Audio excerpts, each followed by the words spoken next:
I welcome everyone. I am Jenny Woodworth, our program coordinator here, or director of programs. What is my title? Anyways, Jenny Woodworth here with Courage to Caregivers. Welcome to our Fireside chat. Caregiver Essentials, Postvention is suicide prevention.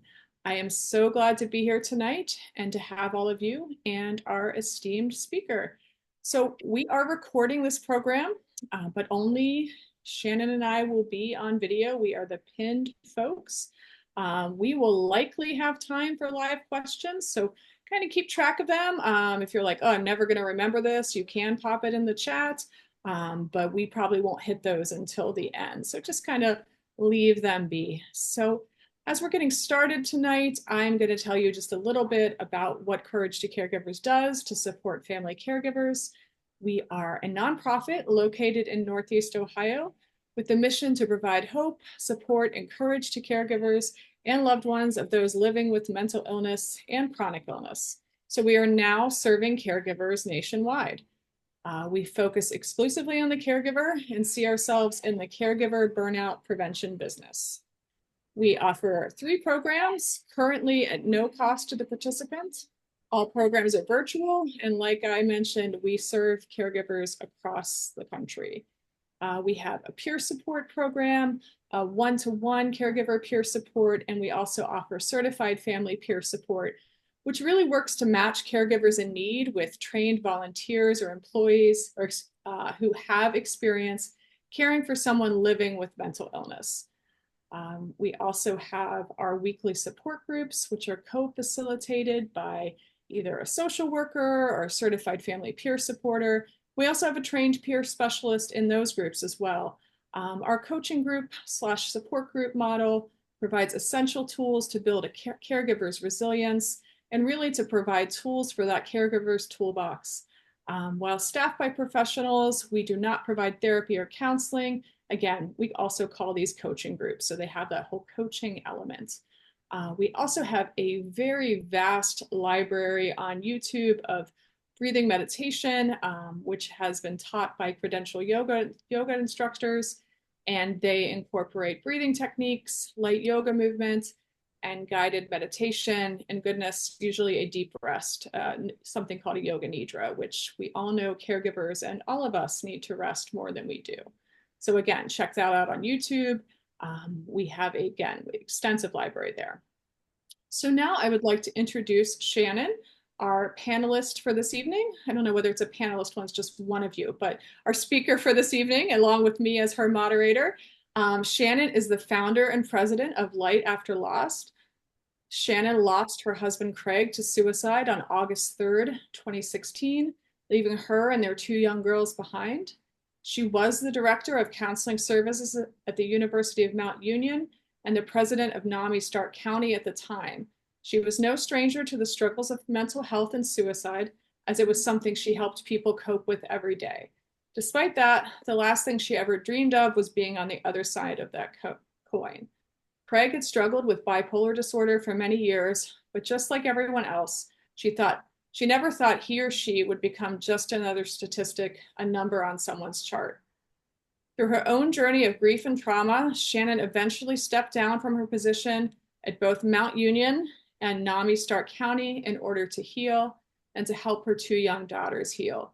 And really that's what happened. That's how Light After Lost got founded. And we're going to talk more about that as we go here. So everybody settle in and we will get going. So welcome again, Shannon.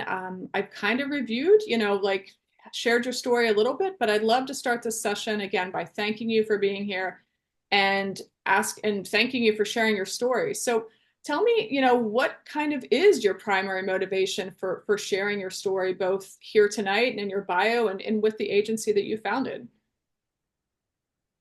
Well, I will say, first off, thank you for having me and allowing me the platform to share my story.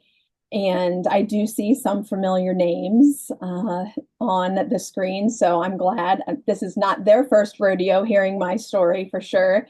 And really the short answer to that question is a hashtag we use for Light After Lost, and it really is to be a light. to really help people who are in that darkness after they have lost someone to suicide, which I had sat in myself, really, so nobody has to do that alone. And so really is just to be a light, be a beacon of hope, being a resource for people to connect, because in that moment you have no idea what to do. And to not have to go navigate it alone really is the purpose of Light After Loss.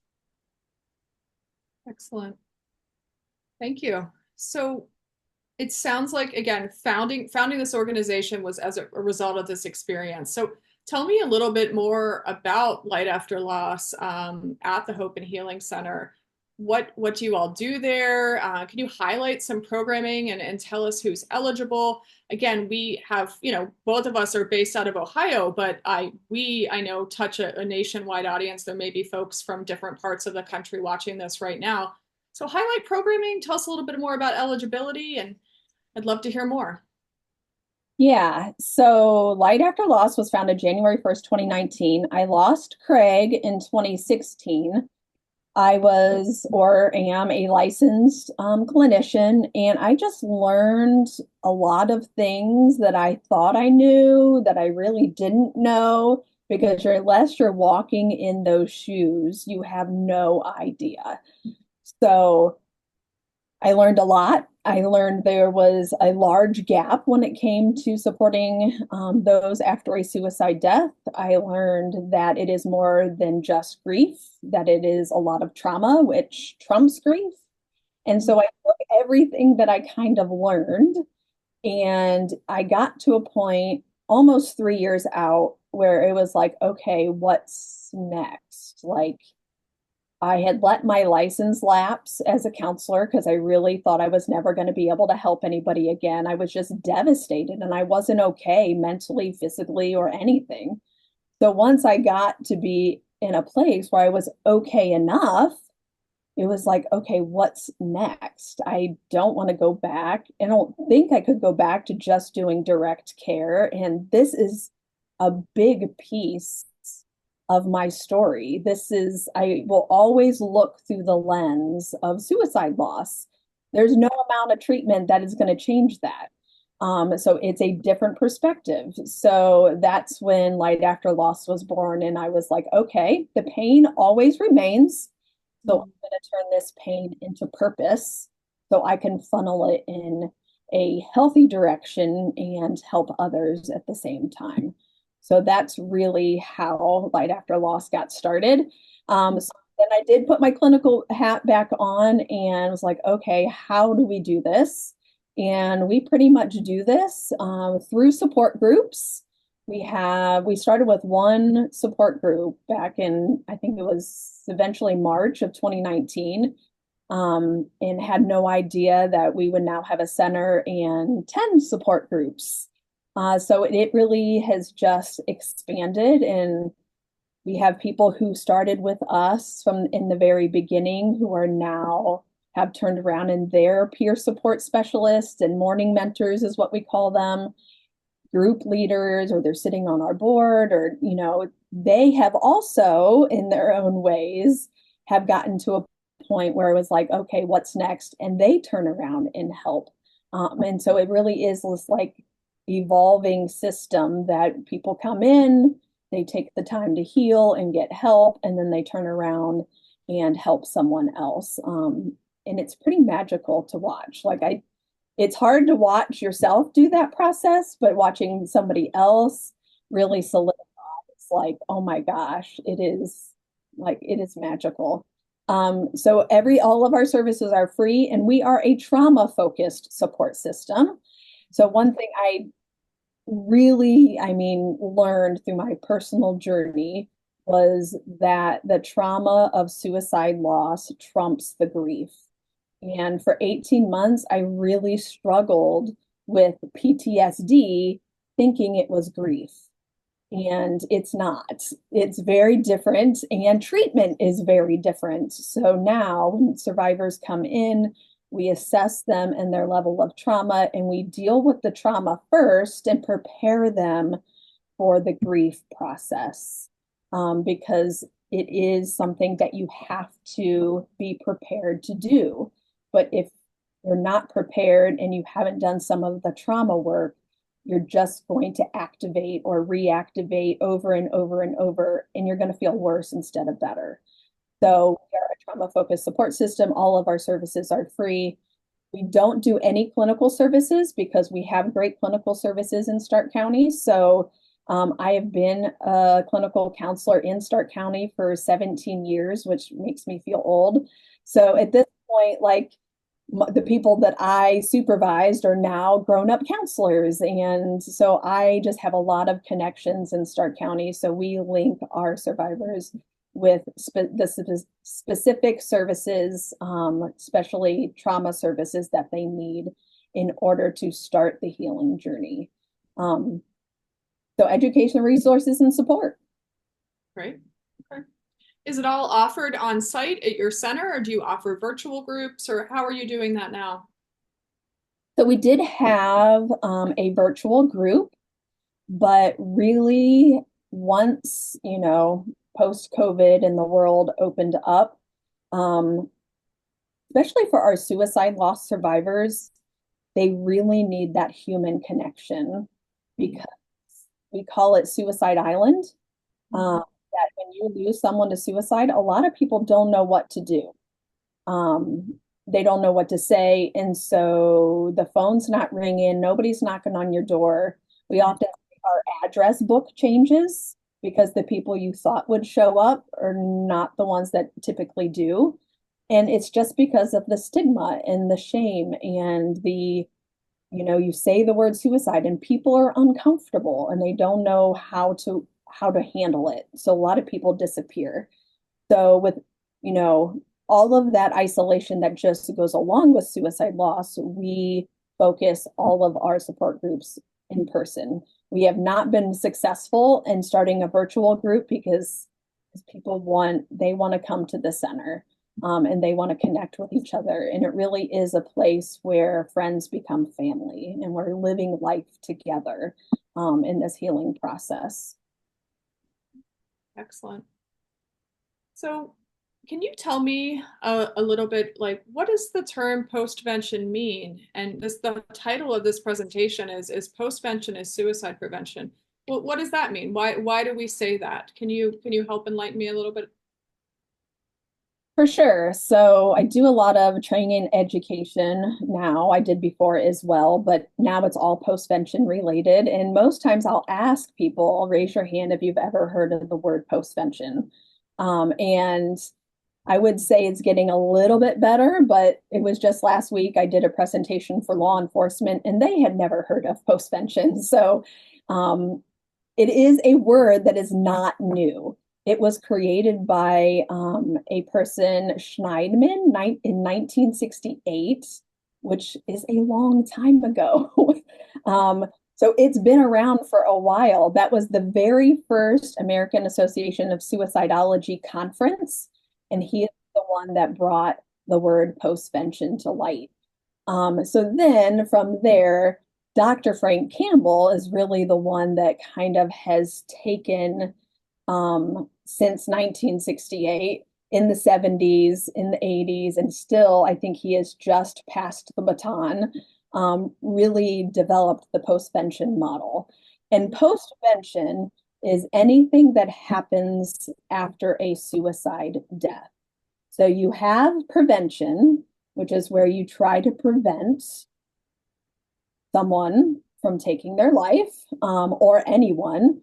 And then there's intervention, where you specifically sit with someone who is having suicidal thoughts, intervene, get them some support, some resources, maybe hospitalization that looks different for everybody, so they don't try to attempt. And then postvention is when there has been a suicide, and now there are things we have to do to support those who are left behind, but also protect those who are already at risk.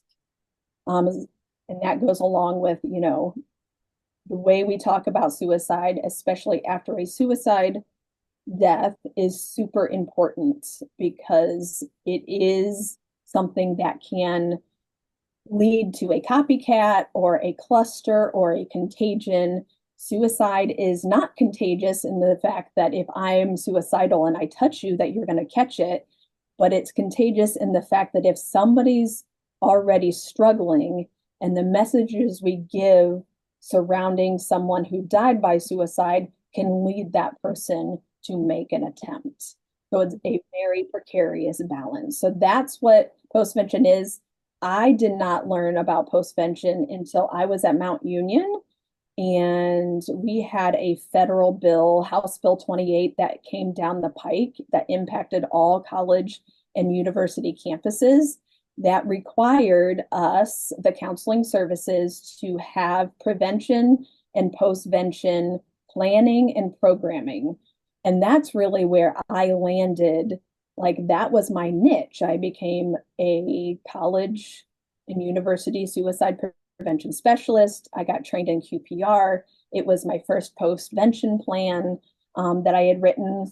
So that was the first time I had ever really learned about it. And that's like a decade into my career. But then the following year, really understanding why postvention is prevention, because the impact, the trauma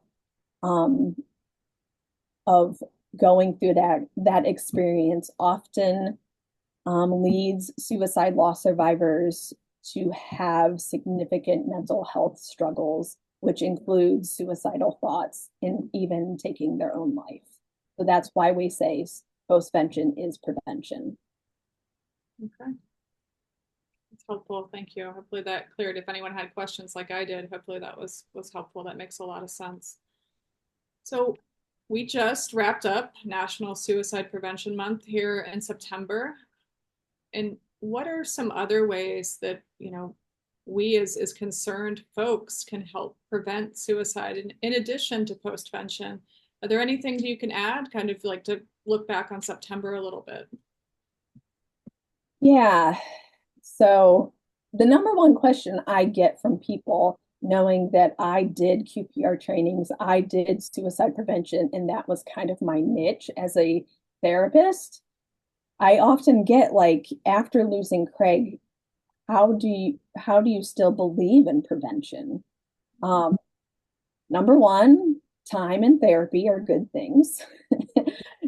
Number two, it really is the statistics. I'm not the researcher. I'm not typically a numbers person. But when it comes to the numbers surrounding suicide, suicide prevention, suicide postvention, it absolutely sells itself.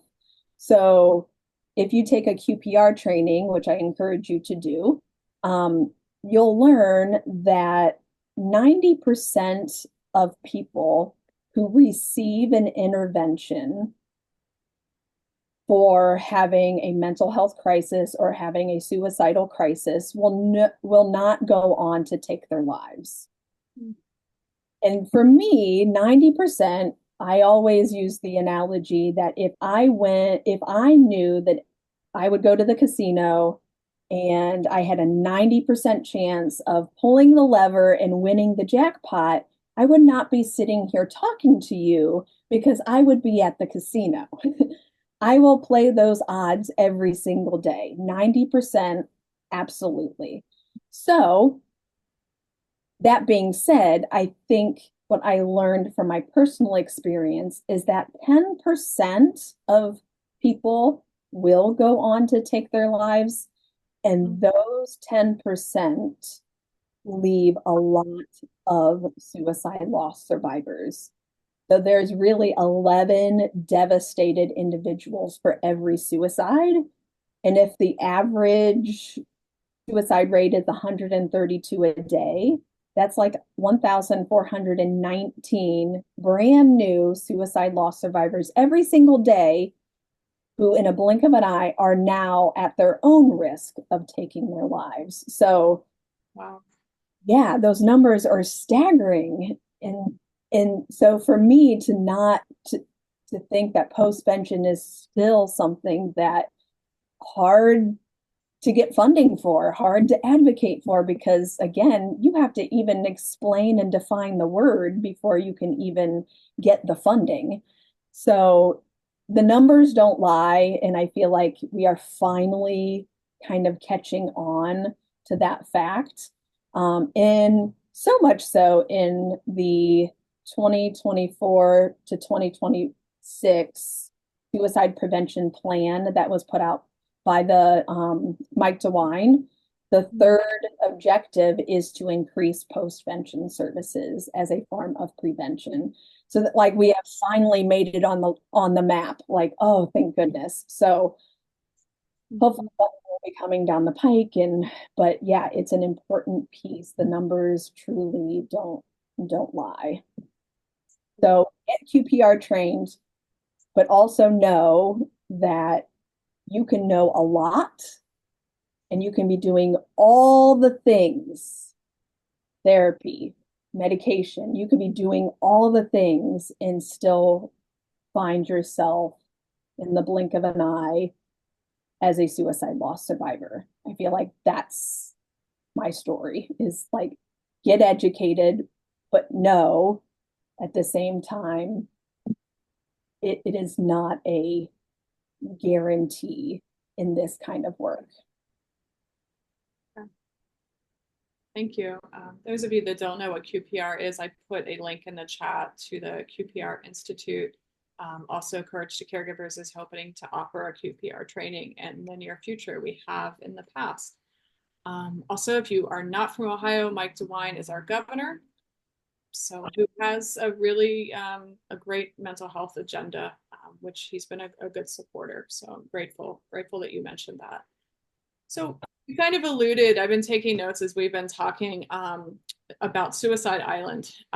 So, you know, besides connecting survivors of suicide loss to an agency or a center like yours, how can, again, average person watching this webinar, how can they best support a survivor of suicide loss? And who are those folks? These are the friends, family of someone who's completed suicide, or is there more to it? Can you help to define what survivors of suicide loss, who they are? Absolutely. So again, I think this increased focus on, you know, those who are left behind after a suicide has led to better research. Julie Searle really is the one who has kind of kicked the door open for that. And she did a research study that showed for every suicide, about 135 people are exposed. So, and then exposure can determine that, you know, your level of risk for short-term, long-term, or lifelong disruption. So about 52 people have a short-term disruption out of those 135. 25 have long-term disruption, and then 11 are the ones who are like the devastated individuals that we typically define as suicide loss survivors. And that, you know, that is next of kin, family, friends. But we also cannot forget about coworkers or therapists or even first responders. So knowing that the typical suicide loss survivor that we think of is not always the case. And, you know, families look a lot different than they used to. So who is impacted by someone's death is not, it might not be their mom or their spouse or their children. It could be just completely different. So knowing we recognize that we don't ever define you're a survivor, or it is in our world, it is self-defined. Mm-hmm. So if you are impacted by someone's suicide death, then you deserve support. I don't care what you call yourself, but and I think labeling it survivor has kept people from asking for resources and help. Well, I'm not a survivor. Has this impacted you? Yes. Then you deserve support. So 11 people for every suicide are probably the typical suicide loss survivors that we think in our head. But it's much more than that. And encouraging to take the thought that if 135 people are exposed to every suicide, that, you know, it could be more than 11, and it's not the 11 that you thought. And it could be that person's therapist. And that's a whole subject in itself. So knowing that we don't define trauma for folks, it is self-defined, and we don't define survivor for folks, that if you feel like you have been traumatized by a suicide loss of someone you're connected to, then we are here to support you. I hope that answered your question. I guess I wonder whether, I know all of people that are watching this are caring, empathetic people who want to support survivors of suicide loss. Are there practical ways that you could mention here now, ways we could educate ourselves? Again, it makes me sad to think about something called Suicide Island, to know that that's so isolating. When again, I've been impacted by suicide before, and so I would love to hear some ways that I could support folks in my life who are survivors. Yes. So the one thing we say is the power of presence. Do not underestimate the power of presence and just showing up. So for us, we do provide immediate response services if somebody wants that. So the law enforcement or coroner will call us out to meet with a family who has just experienced a loss. And we go in knowing there is nothing I can say and there is nothing I can do that is going to fix this or make it better. So I don't even try. It really is that you are not alone. And how can I help you in this moment right now?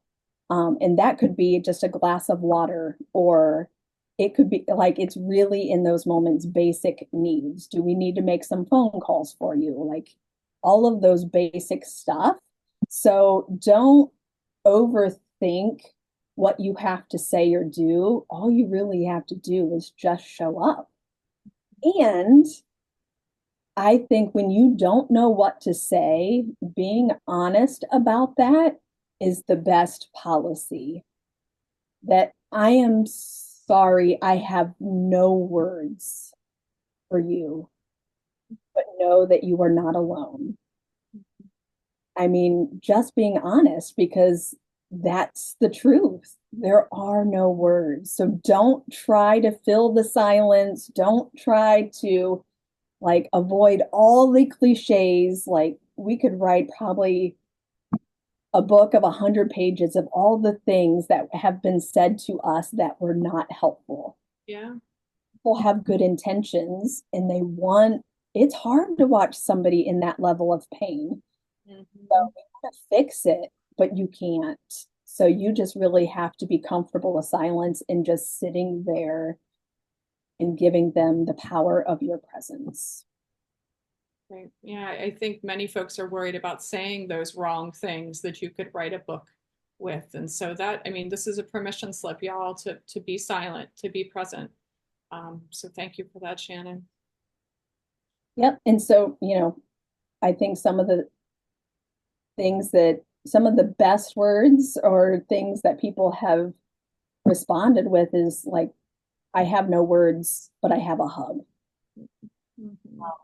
So really, you know, just not even trying to go down the rabbit hole of Yeah, fixing it. that's excellent. Thank you. Okay, so another note I took, you've said a few times that trauma trumps grief, and wow, that really hit me. So I wonder whether you could talk a little bit more about complicated grief, traumatic loss, just maybe a little bit more about your own experience or what you've seen with other people with PTSD as opposed to grief, because I think you're right. Many folks, many clinicians even would be like, oh, well, this is grief. There's no timeline for grief, or all these kind of wise things that we say that probably aren't helpful, especially when someone is dealing with PTSD or a traumatic loss. So talk a little bit more about complicated grief and traumatic loss as it relates to survivors of suicide, please. Yeah, so a lot of people, will say, if I say, suicide loss is traumatic, their immediate thought is because it was unexpected. It was just sudden and unexpected, no time for goodbye, so it's traumatic. That is true, but really the high level of trauma and the like PTSD diagnoses come from the fact that suicides happen in our house. They happen in our yards. They happen in our garages. They happen in our cars. And more often than not, we are the ones that find our loved ones. And we are the ones who have tried to provide life-saving efforts futilely. We are the ones that we had to call 911. We are the ones that have just seen, heard, smelled, like think of all of your five senses, things that are burned or branded into your midbrain, which is like trauma 101. The body keeps the score is always a thing that I say, which is a great book about how trauma is stored in our body. So because I have just experienced all of those things, my brain, what I like to call the part of my smart brain, isn't even in a place where I can process the emotions of grief. I really can't even logically think and make good choices. So the reason I knew that this was more than grief, and I share this story a lot, and a lot of people, this is their favorite story, is that, I have two younger children at the time. My oldest was 8, my youngest was 5 days from being 3. It was 3 weeks before my oldest was going back to school. I met with the principal, said, this is what has happened. Just I did everything that I knew to do as a mom, as a wife, as a counselor. Like, this is going to be hard, but I'm going to do the best that I can to prepare everybody around us. Well, it was a struggle, and there were right off the bat just lots of things that the school was doing or her classroom was doing that was just not helping the situation. So about 6 months in, I asked for a team meeting to say, like, she is really struggling. And I know she's holding it together at school, but when she gets home, she's completely melting down, and we're not getting homework done, and we're not studying. And, this is an issue, and we need to figure out how to support her, how to support us, because I'm losing my mind, to be quite honest.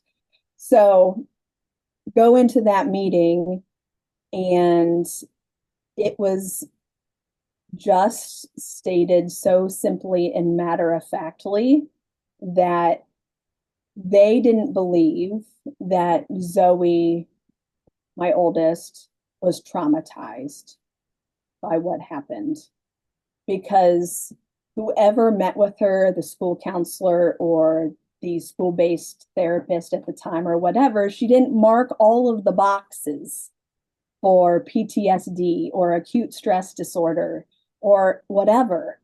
And so, again, in that moment, I often say, flipped my lid, because you're telling me that the suicide of her father was not traumatic because she didn't check all your boxes.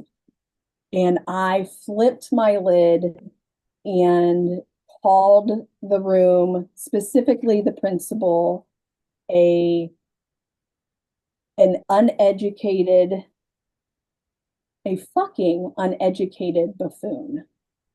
Not my best day. um, so not the way I would typically handle things at all. But that's what PTSD was doing for me. I was wounded, bleeding all over everybody else, whether that was the Walmart lady who was taking too long to check me out, or the principal, or like I was just in fight or flight mode, and everything was just overwhelming. And so I was just bleeding all over everything and everyone, re traumatizing my own children. And that's when I recognized, like, okay, I have lost my parents, my mom and my dad. I know what grief feels like. And this is not grief. So that's when I was able to go back to my therapist and said, something's different. This is not right. I don't like we've got to switch or something. And so that's when the trauma piece and all that kind of stuff came up. So that's where like trauma trumps grief. And so the best like advice, or I mean, I don't even know what other to say, intervention is like you have to regulate before you can be resilient. There's this huge, especially in the K through 12 world, huge push on resilience, resilience, resilience, resilience, which is fantastic because we do need to teach resilience. But if somebody's been through a traumatic event, they have to regulate before they can even be resilient. You have to regulate, reset your nervous system before you can even begin to process grief. So it really is a physiological thing that your body and brain, because of what you've been through, are not in a place where they're prepared to grieve or mourn what has happened. So we put the trauma first with our goal. Our goal is for people to be able to grieve. That's so helpful. Yeah, and Christy mentioned in the chat, if anyone has questions, you want to start putting them in now, that would be great. So we just have a couple more. So again, we're starting to wrap up, but tell me about the sunflowers. I see them in your background. They're part of your logo. Why do you include those in your logo? What do those mean to you? Yeah, I never in a million years thought I'd be known as the Sunflower Lady. If people don't, remember my name, they'll just say, the Sunflower Lady.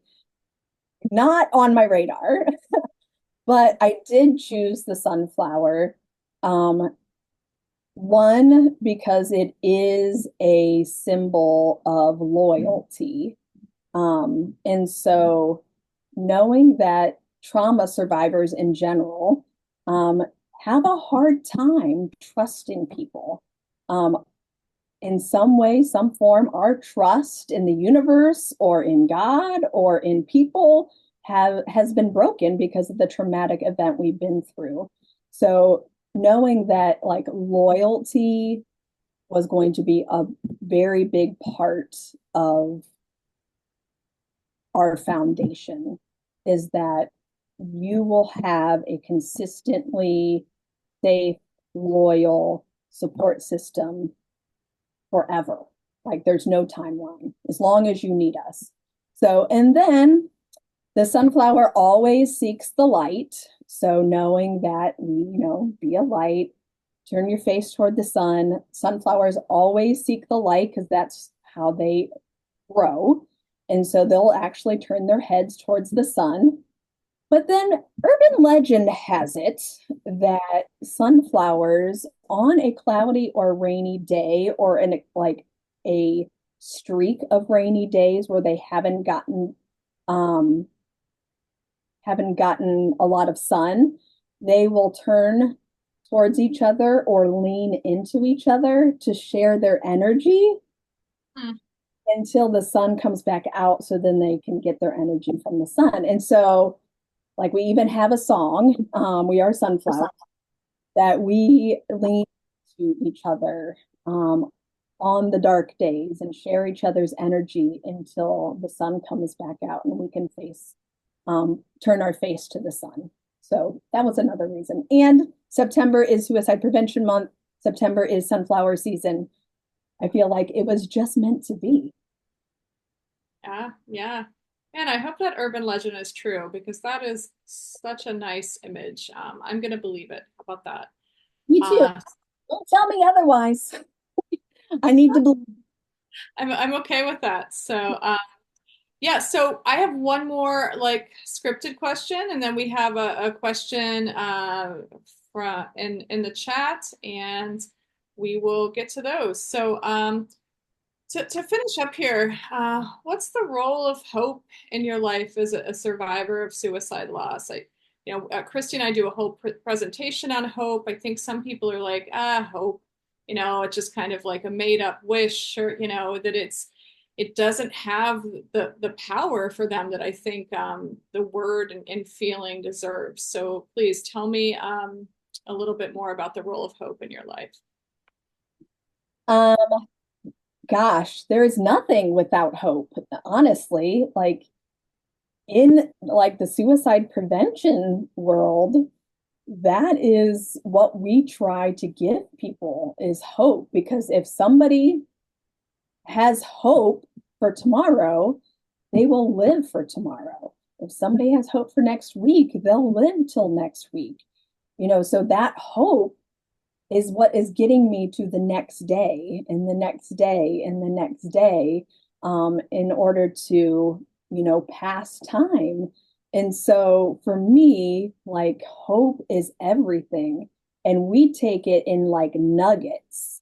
So if I'm meeting with a survivor who is really struggling, and, I mean, I just heard this that, I'm not suicidal, but if I went to sleep and didn't wake up, I wouldn't be mad about it.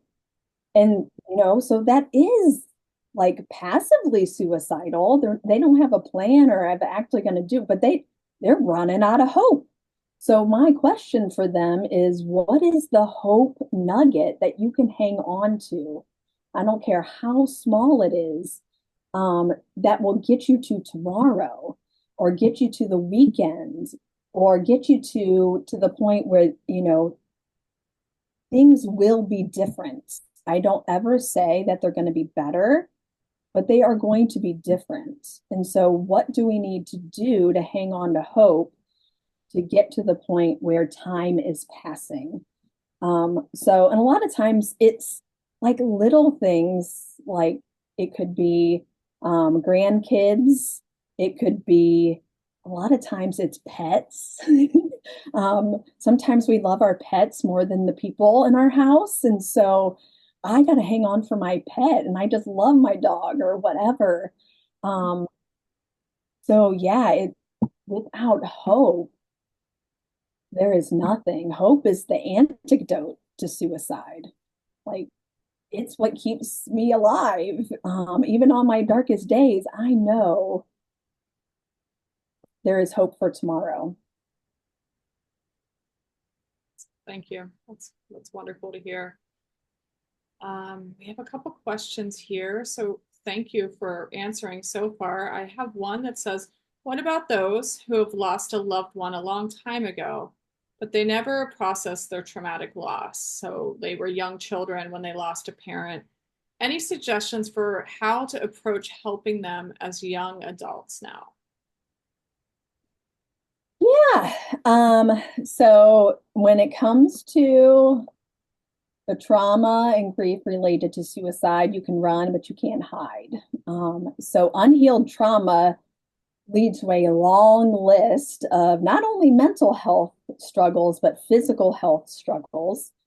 So it really is, I don't care how far out you are, you almost have to go back and at least process what happened. And maybe you have to do some trauma work because you've been storing that trauma, and yeah, you've been functioning, but it's like this, I call it the pig pen cloud. The pig pen cloud is still always there, that even on a great day, you have this baggage that you're carrying. So we have survivors in our just general open survivors of suicide group that are a decade, 20 years out, and they're just coming as new survivors because they never talked about it because their family didn't talk about it. Like, or their family said it was a heart attack or it was this or was that, and then it came out that it was actually a suicide. And so now they're like going back in time to process, like, oh my gosh, well, that makes so much more sense now. So I say that it is never too late. It is a lifelong journey. Being a suicide loss survivor, being impacted by suicide loss is a lifelong journey. It's always going to look different for me and my girls. I'm 8 years out. I am remarried, but it looks different every year. And I have accepted that at this point. So you're never too late to go back and, like, what does this mean to me in my life? And am I okay enough? Have I done all the work necessary to be able to um, put this in a place where, like, the grief ball doesn't get smaller? It is really us who grows around our grief. So have I grown enough around this grief? So I would connect them with their local SOS support and see if that's something that would be beneficial to them. SOS meaning survivors of suicide support. Yeah. Thank you. Okay, a couple more questions in the chat. I do have a request from someone who would like to speak their question, which we'll give that a go once I'm going to get through these here in the chat. So bear with me. How do you suggest supporting a survivor who is weighed down by guilt about, in quotes, not having done enough to prevent the suicide of their loved one? Um, just, I would say save space for it. I mean, the guilt is a part of the process. Um, no matter, I know that I did everything I possibly could and that we were doing all of the things, but that did not prevent me from feeling guilty, or still doesn't prevent me from feeling guilty. I don't have, I don't carry that every day. But the woulda, shoulda, couldas are always there. It is literally just a part of the process. So allowing them to talk about it, allowing them to say it, I should have done this, I should have done this, I should have done this, I should have done this, and just letting them without judgment. They may say it 1,000 times. That's another thing that happens is, like, we tell the story 1,000 times and people get tired of hearing it. But that is also the way we process it. And that is part of the healing process. So you just have to listen. And again, don't fix it. Well, you couldn't have done that. Or, you don't have to say any of that stuff because it's not going to change anything. I'm still going to feel guilty. I'm still going to, yes, I didn't pick up the phone and my husband took his life. I have accepted, like, that is a piece of guilt I will carry with me because it may have changed things, but then it may not have, but I will never know. It's really the acceptance of not knowing, helping them accept that, yes, guilt is a part of this process, and anger is a part of this process, and embarrassment and shame, and just normalizing what they're going through without fixing it because you can't. Thank you. I have a question from someone who has a loved one in Washington State, and this is going back to the services that, your support group is active in person. So this person has a loved one in Washington State whose husband lost his battle with suicide recently. Do you recommend a Washington State-based support group for her and her teenage children?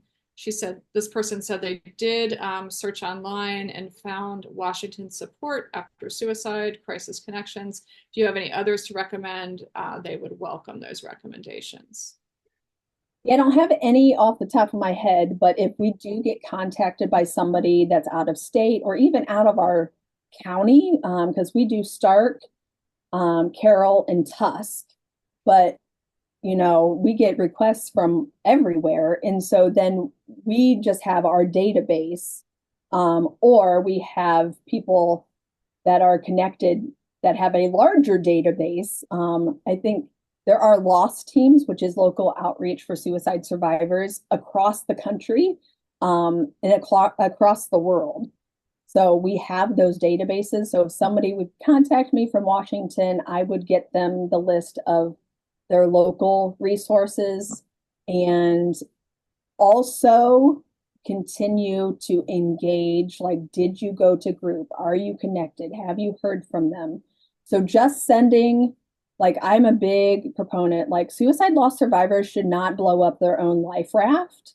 So, like, if I have to make that phone call to get the times and the days, and like, if I have to actively connect these people, I'm going to make sure they make it to a group or talk to somebody in their area. I'm just not going to give them a number. So we do that from wherever people contact us. Thank you. Thank you for doing that. So comment and question. I've learned that the word hope can be difficult for new survivors. So I and others like Shannon demonstrate hope. Any ideas from others? And so maybe, I don't know, we can do a discussion here, or we could just have Shannon answer this of how to show hope without using the word. And this would be a great use of the chat box, folks, if you have suggestions, and Shannon as well. Yeah. For me, it's always just healing out loud, living out loud. Like, from day one, I was very open about what happened. I felt like I had to be, in some sense. I'm on the Suicide Prevention Coalition. I'm the president of the local NAMI organization. Like, people knew me, people knew what I did. So to lose my husband, it really would have been hypocritical of me to, stop the stigma, but then not share my story and be open about what happened. So for me, it's always just been being open about my journey and my struggles, that I'm an open book. And because I'm going to share all the things that have happened since then, like, yes, I was hospitalized for my own suicidal thoughts, all of those things. I feel like that's how I demonstrate hope, because I am the CEO and founder of Light After Loss, but I still have my struggles. You can be both, the blessings of both, right? Nobody is perfect.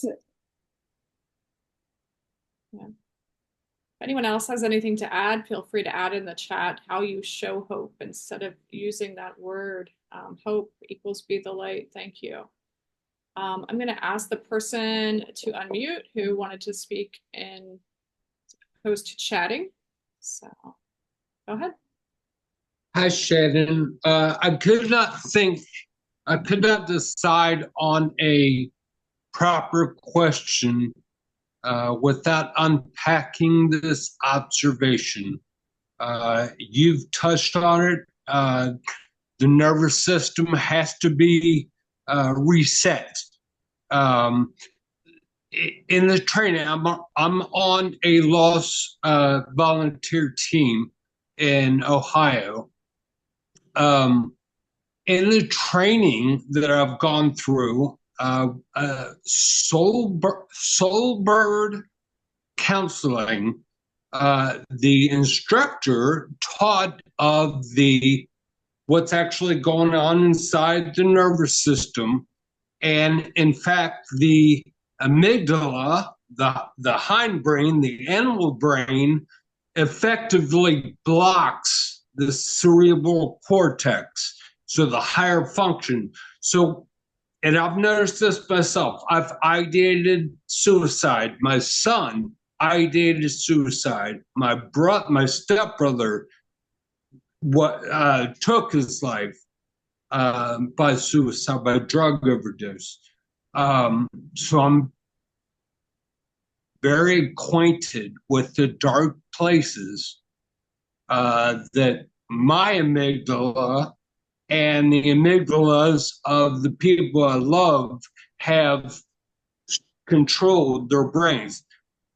Where is this information given to people? Because I didn't learn about this until my college class, and then I learned about it in the Lost Dogs training. It seems to me like if people knew that their hindbrain was effectively deceiving them, that suicide would, in effect, just default to a less prevalent ideation. Thank you. Yeah, that is actually a really good question. Because as a licensed counselor for at that point a decade, to not know that I had PTSD and was really living in my fight or flight response versus grieving will tell you how much the information is not out there. Now, that's been 8 years and we are doing better. So that's why trauma-informed care has become such a push after COVID. Before COVID, 70% of people reported of having one traumatic experience in their life. And then we did the pandemic. And so I'm pretty confident that number is closer to all of us, like 100%. That was very traumatic. And now, whether you will develop PTSD or not is unique to you in your makeup. But yeah, had I known that what was happening to me was trauma and not grief, and I also believe now that Craig was dealing with some unhealed trauma versus bipolar.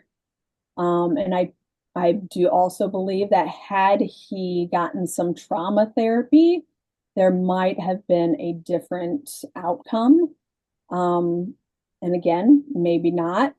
But yeah, everybody learning about the nervous system and your brain should be a college class. Because if you can regulate your nervous system, you will win life in some ways. Like it is the key to everything, like how we act, how we feel.